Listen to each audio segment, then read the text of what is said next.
Aqui tá atrasado, lá pra cima tá umas mangonas já grandes.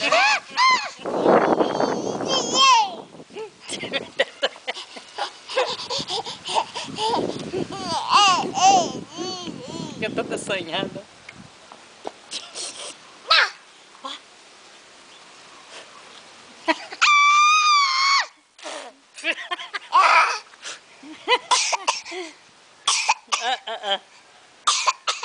Deixa eu ver.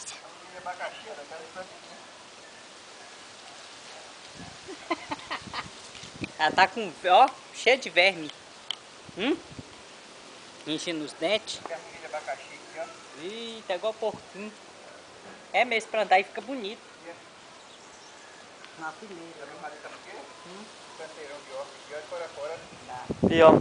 Isso é um frango, é? Você botar uns palos cheio de esteco, vou e plantar.